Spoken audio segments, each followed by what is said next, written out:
kecuali Isa. Muhammad mengkonfirmasi bahwa Isa tidak tersentuh setan, sementara Muhammad, bahkan kata Aisyah, setan yang mengikuti Muhammad ditemani oleh setan alias jin korin. Dan berkali-kali setan itu menggoda Muhammad untuk melakukan kejahatan. Ya, jelas ayat-ayatnya. Setiap manusia didampingi setan, termasuk Muhammad. Ayo Rasid, coba kamu fokus. Kalau kamu nanti lari-lari dari situ, lari-lari dari pertanyaan itu, saya akan datang ke roomnya abangmu si Juma. Karena dia janji kemarin, dia sudah saya datangi kemarin. Datang saya ke channelnya Juma kemarin, diturunin. Seperti saya bilang, saya baru ngomong, halo, atap-atap rumah masjid-masjid rontok di rumahnya Zulkifli alias Juma alias Nur Alim, abangmu si Duta masker. Silakan.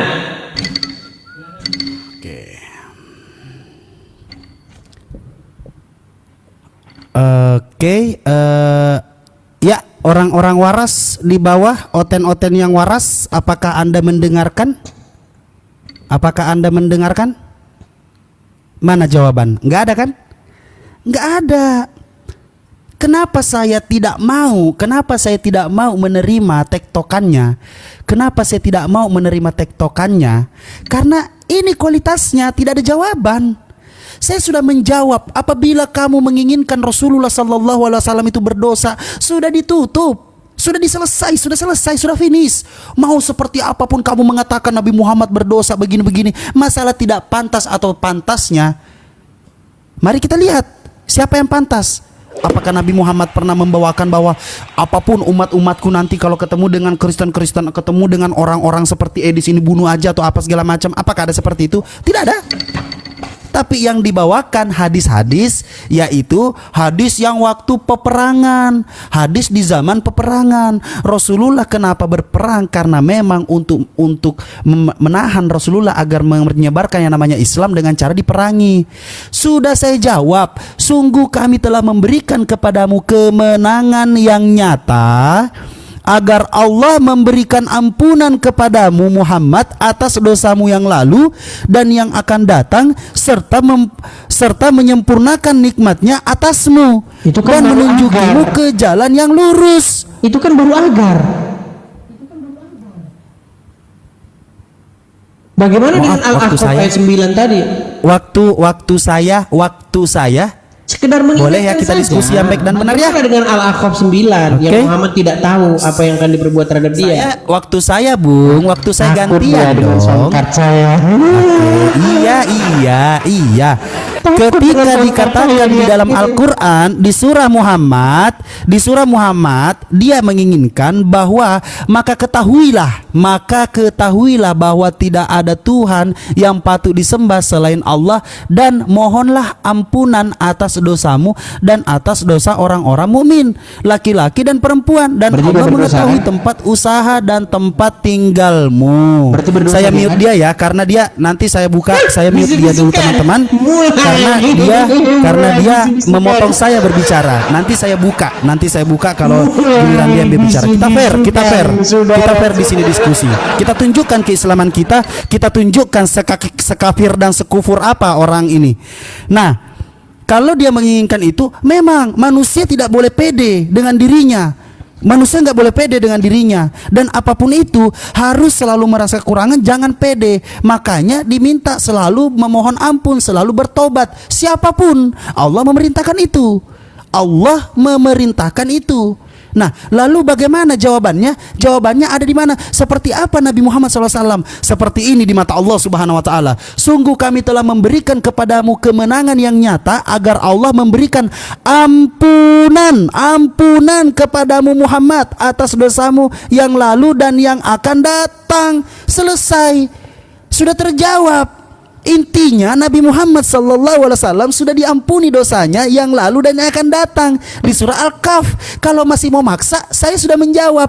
Pertanyaan saya, Tuhanmu yang absurd ini tolong jelaskan. Dia bawa pedang.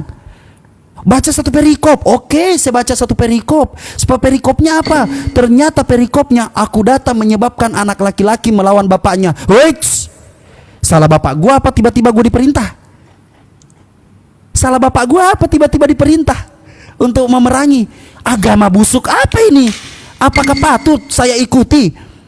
Manusia datang tiba-tiba memerintahkan, tiba-tiba disuruh lawan ini, lawan ini, lawan itu, lawan itu, lawan ibu, lawan bapak, lawan si tiba-tiba datang manusia egois, saudara-saudara. Apa ini? Orang yang mengisihi bapaknya atau ibunya lebih daripada aku tidak patut menjadi pengikutku. Anjir, anjir, Tuhan macam apa ini? Hah? Tuhan macam apa ini? Nih, saya ulangi. Orang yang mengasihi bapaknya atau ibunya lebih daripada aku tidak patut menjadi pengikutku. Bapak gue bercucuran keringat. Ibu gue 17-14 tulangnya berasa mau patah karena melahirkan saya. Tiba-tiba makhluk ini yang namanya Yesus datang. Buset. Silahkan. Kita fair teman-teman. Sekarang kita buka biar kita nggak diganggu. Jawab. Saya sudah menjawab. Saya tutup semua itu ketika kamu menginginkan Nabi Muhammad. Ketika kamu menginginkan Nabi Muhammad itu berdosa, saya sudah jawab langsung di surah Al-Kahf. Mantap kan? Sesimpel itu, saudara. Iya. Agak tekan-tekan dikit. Baik, pokoknya dijawab ya teman-teman sekalian ya. Kabur malu. Lanjut. Saya menyuruh Rashid untuk menunjukkan dalil di mana Isa menurut agama dia atau Yesus di dalam Bible berdosa. Dia mengutip katanya bahwa gara-gara Yesus harus lebih dicintai daripada orang tua, daripada nyawanya sendiri, maka katanya berdosa. Maksa. Lalu bagaimana dengan Muhammad yang juga ngikut-ngikut niru-niru Yesus seperti itu? Saya tunjukkan dalilnya. Baik, saya tunjukkan dalilnya kepada Rashid ya teman-teman ya. Apakah benar Muhammad harus diperlakukan sedemikian rupa dan bahkan dia harus lebih dicintai dan lebih diutamakan? Perhatikan, lihat nih. Di dalam Quran surat Al-Ahzab ayat yang ke-6, Nabi itu lebih utama bagi orang-orang mukmin dibandingkan dengan diri mereka sendiri. Dia lagi ngomongin Muhammad. Bagaimana dengan Muhammad yang harus lebih dicintai, lebih daripada nyawamu, lebih daripada dirimu sendiri, bukan cuma orang tua, istrimu, anakmu. Gimana? Tapi apakah saya menggunakan dalil ini untuk menyalah-nyalahkan Muhammad? Tidak.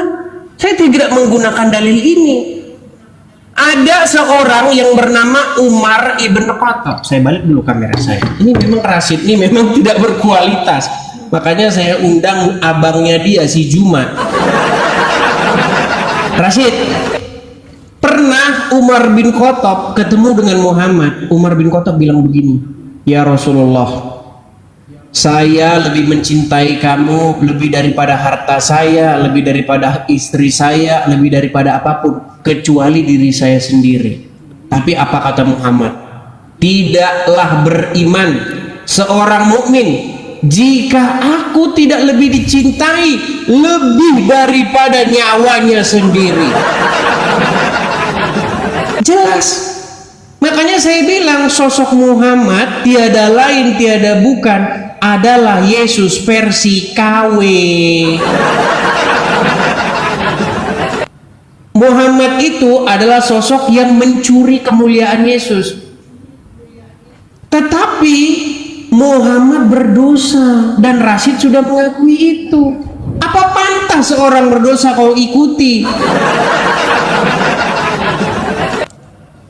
Di dalam Bible jelas dikatakan dalam Bible Yesus akan membawa pertentangan antara kejahatan dan kebaikan, pertentangan antara hitam dan putih, membawa ketegasan, pemisahan, jelas. Tapi itu tidak menjadi dalil bahwa itu adalah sebuah dosa. Di dalam Quran juga jelas demikian. Muhammad membawa pertentangan. Kalau ada orang tua yang Kristen, kemudian apakah anaknya harus ikut-ikutan Kristen? Tidak, anaknya harus Muslim. Misalnya si Rashid, ibunya, bapaknya seorang Kristen, apakah Rashid harus ikut-ikutan? Menurut Muhammad tidak, dia harus lebih memilih Muhammad, dia harus menjadi seorang Muslim untuk menentang orang tuanya. Tapi saya tidak menjadikan itu sebagai dalil untuk membuktikan Muhammad seorang berdosa, tidak. Jelas di dalam Al-Quran dikatakan dalam surat Al-Ahzab, Abasa, Muhammad berwajah masam ketika ada seorang buta datang kepadanya. Tetapi kalau pembesar-pembesar Quraisy, kalau pembesar-pembesar orang yang banyak duit, coba ayo Rashid, sekarang saya minta kamu fokus ke tema itu ya. Kenapa Muhammad, kalau ada orang yang miskin, buta, nggak punya duit, dia mukanya sepet. Tapi kalau ada pembesar Quraisy banyak duitnya, Muhammad sigap. Bahkan di dalam Al-Quran jelas, barang siapa yang mau mengadakan pembicaraan dengan Rasul harus keluar. Ada ayatnya dalam Quran, setiap orang yang mau konsultasi dengan Muhammad wajib. Money.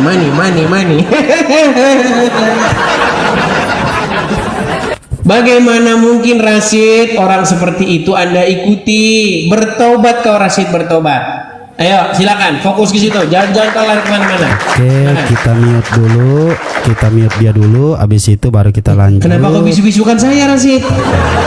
Kenapa kau bisu-bisukan? Biar saya tidak keganggu. Kenapa harus keganggu? Saya mengingatkan kamu. Saya seperti saya. Saya hanya mengingatkan kamu kalau kamu keluar melenceng, silakan. Oke. Saya akan diam kalau kamu tidak melenceng, silakan. Oke teman-teman, dia membawa, kita langsung jawab. Nabi itu lebih utama bagi orang-orang mukmin dibandingkan diri mereka sendiri, dan istri-istrinya adalah ibu-ibu mereka. Orang-orang yang mempunyai hubungan darah satu sama lain lebih berhak mewarisi di dalam kitab Allah daripada orang-orang mukmin dan orang-orang muhajirin, kecuali kalau kamu hendak berbuat baik kepada saudara-saudaramu seagama. Demikianlah telah tertulis dalam kitab. Begini nih, kalau orang yang nggak ngerti kitabnya tiba-tiba mau maksa. Jadi gini deh Hedi, apa ya? Ini gua ada kaca nih segede dinding nih, sampai plafon, sampai lantai. Lu kirim deh alamat lu, gue kirim ini kaca. Siapa sih sebenarnya yang maksa? Baca yang utuh gitu loh, baca yang utuh, pahami gitu. Jadi biar lu nggak nyusep, baca yang utuh biar lu nggak nyusep. Ketika dikatakan bahwa di sini dikatakan kecuali, di sini dikatakan kecuali orang-orang mukmin dan orang-orang muhajirin, kecuali kalau kamu kehendak berbuat baik kepada saudara-saudaramu seagama, demikianlah telah tertulis dalam kitab Allah. Nih, lihat nih modelannya nih ya. Nih teman-teman muslim, lihat nih. Kalau manusia yang betul-betul, saya akan menunjukkan kualitas dan kapasitasnya. Rashid mengambil ayat-ayat tentang Yesus, bukan membawa damai melainkan membawa pedang. Terus orang-orang yang lebih menyayangi ibu bapaknya tidak akan diterima olehku. Mana di sini dikatakan Nabi Muhammad mengatakan itu? Tidak ada. Jangan maksa. Nabi Muhammad tidak pernah mengatakan itu. Orang yang tidak mengasihiku, orang yang tidak bersalawat kepadaku akan masuk neraka. Enggak ada dek Edis. Terus apa kata-katanya? Nih kata-katanya nih. Rashid ini maksa ngambil ayat-ayat dengan Yesus yang mengasihi ini. Lalu bagaimana dengan Muhammad? Tuh bahasanya. Lalu bagaimana dengan Muhammad? Kabur deh.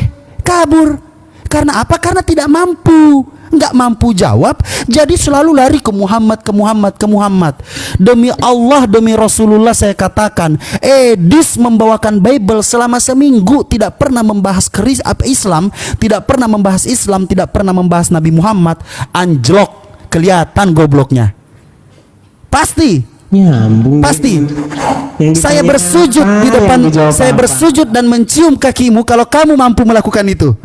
Hilangkan Nabi Muhammad, hilangkan Islam dari bibirmu, lalu kau katakan, Bible saya akan sampaikan selama seminggu ke depan. Kamu sampaikan mulai dari Kejadian sampai Wahyu. Tidak akan pernah mampu. Kalau kamu mampu, saya bersujud mencium kakimu. Ar-Rasyid mengatakan itu. Nyambung. Kalau kamu mampu begitu. Karena apa? Karena tidak mampu. Saya Dengan ingatkan bahasanya kamu, Rasyid bagaimana membawa dengan Muhammad? Rasyid membawa apa? Saya Bagaimana dong dengan bicara. Muhammad yang Panik. kesulitan tadi? Panik. Kamu kan paksa saya tadi. Rasyid ini kayak begini. Nah, Bang Zuma lah kau bawa-bawa apa segala macam. Rasyid, Udah, silakan. bagaimana Pokoknya dengan saya akan Muhammad membiarkanmu yang menghibur berwajah diri dan masam? menghibur semua netizen-netizenmu yang longor. Bagaimana SDM Muhammad rendah. yang Maka masam? kuatkan dirimu, jangan sampai kabur sampai kau lelah dengan saya di sini. Kalau kamu berani, dan saya tidak akan pernah tektokan. 5 menit saya akan melawanmu, dan yang mau ada seorang buta yang datang kepadanya. mampus ya Allah, hancur lu malam ini, hancur. Kelihatan Yang hancur kualitasmu, itu lo. Udah kelihatan hancur kualitasmu. argumen. Cuman bisa Udah nggak hancur yang banget. namanya ranting nih di tengah laut, udah ranting aja dengan kata-kata apa? Lalu bagaimana dengan Muhammad? Lalu bagaimana dengan ini? Lalu bagaimana dengan itu? Jelaskan ini, jelaskan. Tuhanmu Yesus itu bawa pedang.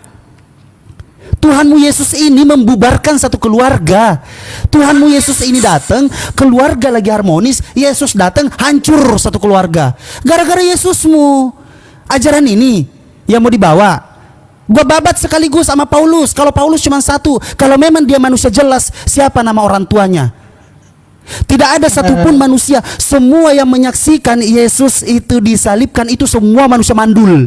Itu semua manusia mandul. Karena apa? Tidak pernah ada yang mengatakan nenek moyang saya, kakek moyang saya lah yang meludahi, menggampar, menusuk perut Tuhan, atau menyaksikan Yesus ini, menyaksikan Paulus ini. Tidak ada. Selamat menikmati. Silahkan jawab pertanyaan saya.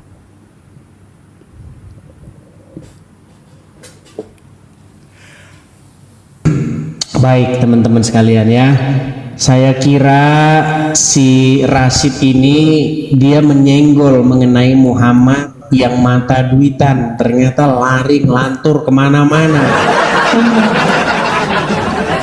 Baik, kalau ngomong sama Rasyid ini teman-teman, caranya itu mengingatkan dia saja teman-teman ya. Rasyid, karena kamu sekarang berdebat dengan saya lagi, saya cuma mengingatkan kamu dengan peristiwa ini Rasyid. Coba ya, kamu dengarkan ini.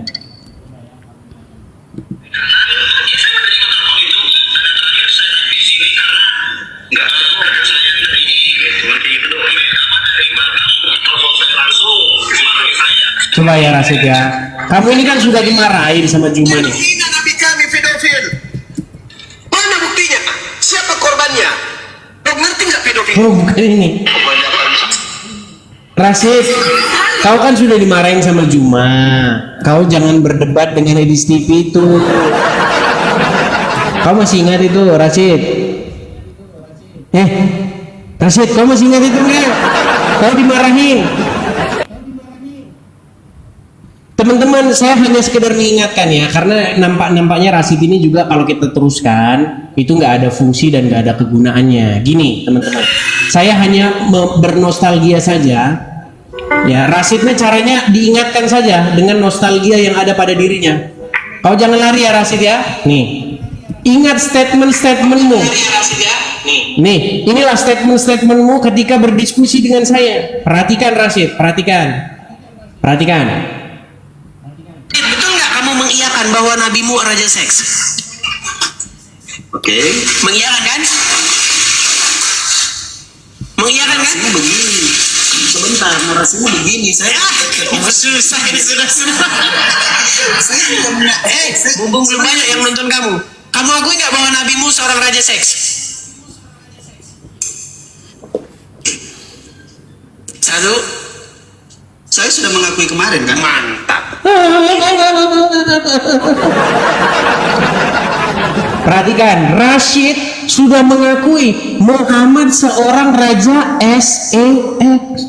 Udah jelas. Terus kamu disidang sama abangmu si Juma. Kamu lawan dia. Seorang ulama pun tidak akan sanggup menghadapi dia. Baru kemarin malam dia buka komal. Banyak yang ngirim ke saya, Bang, coba Bang mampir dulu ke tempat si Juma ini. Saya datengin dia ke channelnya. Tahu nggak? Saya baru ngomong, halo, sebentar saya buka kamera. Ditendang. Ditendang. Yang kayak begitu. Baru dengar suara halo saja dia udah keringet dingin. Teman-teman sekalian, kita nggak usah munafik lah. Rekam jejak sudah berkata. Perhatikan apa yang dikatakan si Juma terhadap Rashid. Jelas bahwa Rashid sudah dilarang diskusi dengan saya. Kamu tidak akan mampu. Kamu akan jadi bulan-bulanannya. Perhatikan, saya tidak pernah memaksa Rashid. Ini pengakuan Rashid yang cetar membahana. Soalnya agama apakah yang robnya adalah mayat? Kami. Agama apa? Islam. Coba, saya mau ngomong sama dia. Rashid, kamu mengakui nggak bahwa kamu mengaku di hadapan saya bahwa agama yang robnya adalah mayat adalah agama Islam?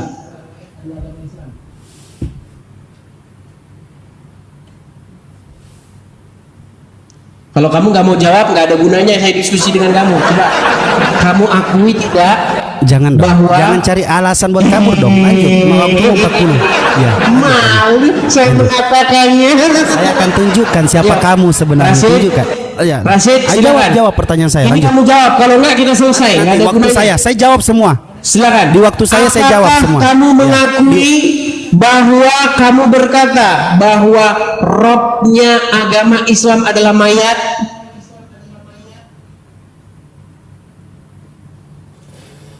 Tidak ada jawaban. Baik, selesai. Terima kasih Rashid. Saya udah ada janjian Kabur, sama abang kabur, rumah. kabur, nggak mampu berdiskusi, Apa kabur, gunanya diskusi dengan kamu? Kamu saja diam, waktu saya, nggak bisa waktu saya ditanya. kabur, tidur sana. kabur, saudara. Nangis kau sana. Silakan. Ini ada 24.000 orang.